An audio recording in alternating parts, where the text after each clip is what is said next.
Greetings, I am Pillar Ecstasy at your Gladiator today with a special Pillar Talk episode about combat roles.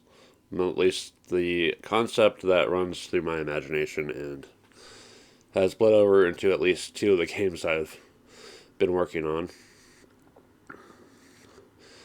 Basically, the four roles of Harrier, Guardian, Hammer, and Gunner. Alright, so let's start with Harriers. They distract, they frustrate, they waste resources, and they show up in considerable numbers.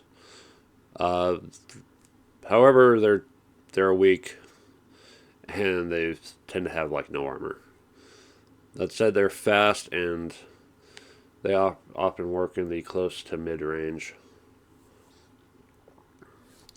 Their lack of armor can kind of be made up for with the ability to like dodge or something. But the symbol of running circles around uh, someone is there for them for that idea. Guardians, they're tough. They soak damage. They protect others. If it's not the Harrier drawing fire, it's the Guardian, and they do well to protect others. They're not the strongest, but their range is decent. Their speed is enough to get where they need to be to protect people, and they have a good amount of armor. Their their existence is to stand there and hopefully take up the fire instead, while also being able to send it right back. Better they act as a shield, which is their symbol, than letting their important teammates take the hit. Hammers, terrifying, shock attack. They cause panic when they show up. They deliver one very critical strike, but that's all they can really do. Very devastating power. They tend to be very close up or from like mid range and then like charge. They have fairly good speed. Not as good as the Harriers, but the fact that they can also move quickly while being able to soak up some fire in the process is part of their strategy. Yeah, they're just very rare in number, but their single number is enough to deal serious damage right where you need it. Um, yeah, all it takes to really deal with them though is like just being able to shoot back at them before they can get too close, or being able to be up close and deal with them appropriately. Gunners, long range, accurate, hard to counter. Outside of taking cover or getting out of the way. Uh, as part of a team of gunners, they can create a wall of death, but are generally vulnerable to melee. Their power is notable because it's enough to really, do some damage from a distance. Because the distance is where they work. Their speed is enough to um, maybe keep distance, like wait for someone to get close to them and then start moving away as they're firing.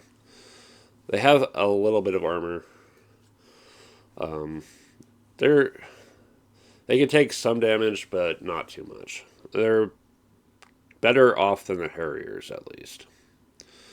But what inspired this whole classification of combat roles, in my imagination?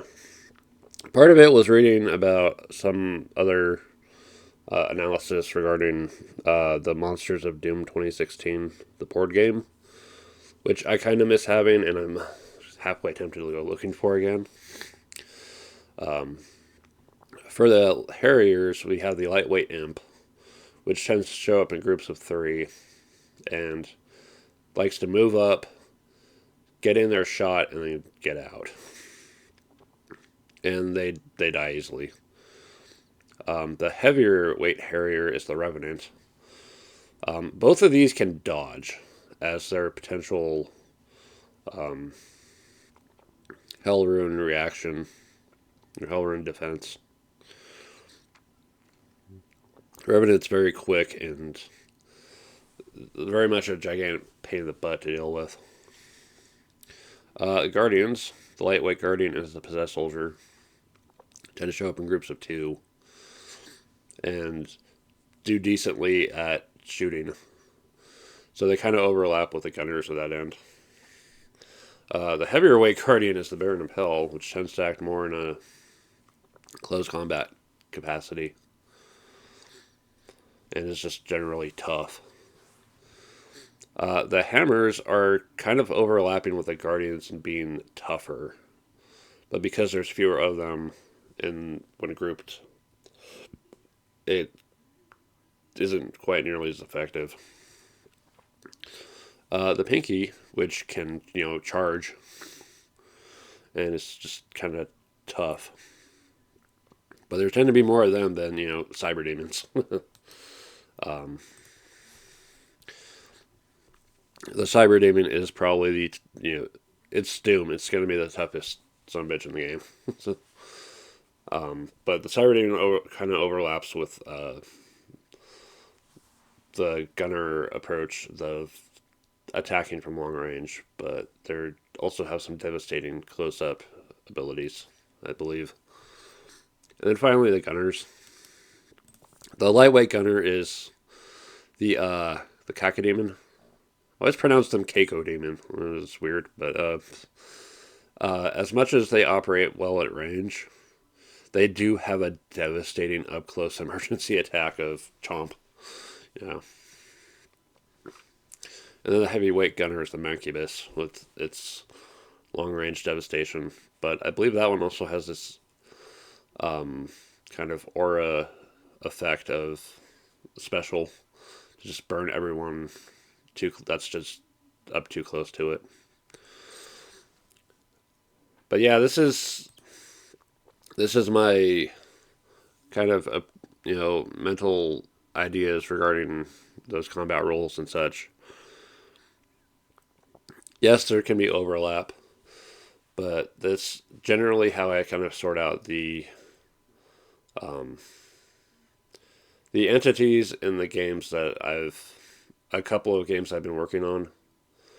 Heart of Chaos for sure, and one of the battle games. I want to say it was either Battlelands or Battleworks, but the this video is like the Elements video. It's kind of sharing an idea, and maybe people can find a use for it. And alternatively, if you have your own way of sorting out combat rules, I'd like to hear about it. I know everyone goes off the MMO roles of tank, DPS, healer, and when going into this is like, okay, I don't really have, not really thinking about healers, but it'd be interesting to hear other people's ideas and that are working on games and or playing games and that involve opponents that they control against the heroes. Yeah, let me know what you think. This has been Pillar Nexus, and I will see you next time.